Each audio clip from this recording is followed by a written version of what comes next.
शाळेत शिकवत नाहीत, शाळेतील कामे करत नाहीत, तरी देखील शासनाचा अर्धा 1 लाखाचा पगार घेणारे लाडके शिक्षक नागपुरात सापडले।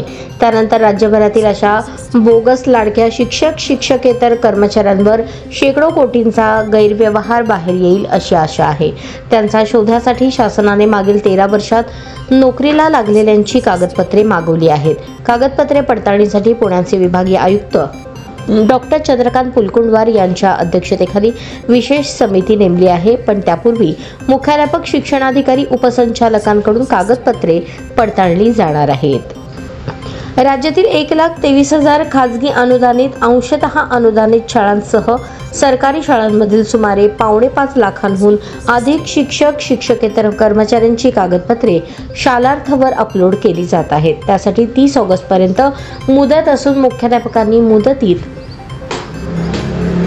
त्यांच्या शाळांमधील सर्व कर्मचाऱ्यांची कागदपत्रे अपलोड करायची आहेत। त्यानंतर पहिल्या टप्प्यात शैक्षणिक कागदपत्रांची सत्यता पडताळली जाणार आहे। संबंधित कर्मचाऱ्यांकडील शालार्थ आयडी खरा की खोटा याची तपासणी शिक्षण विभागाच्या ऑनलाईन प्रणालीवरून होईल। तिसऱ्या टप्प्यात शिक्षकांच्या सेवा पुस्तकाची देखील सखोल तपासणी होणार आहे। त्यात नोकरी काळातील नोंदी, रजा आणि इतर आवश्यक कागदपत्रे पाहिली जातील। शेवटी आवश्यकतेनुसार विशेष समिती संशयास्पद कर्मचाऱ्यांच्या शाळेत जाऊन त्यांच्या कामाची आणि उपस्थितीची पडताळणी करणार आहेत। त्यातून तो शिक्षक शिक्षकेतर कर्मचारी खरोखरच त्या शाळेत नोकरीला आहेत की नाही हे समोर येणार आहे।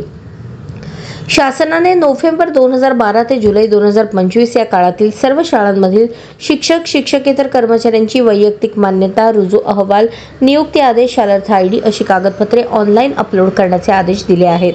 मुख्याध्यापकांनी शालार्थवर अपलोड केलेली कागदपत्रे पहिल्यांदा शिक्षणाधिकारी तपासतील, त्यानंतर उपसंचालक स्तरावरून विशेष समितीकडे जातील, त्या ठिकाणी अंतिम तपासणी होईल।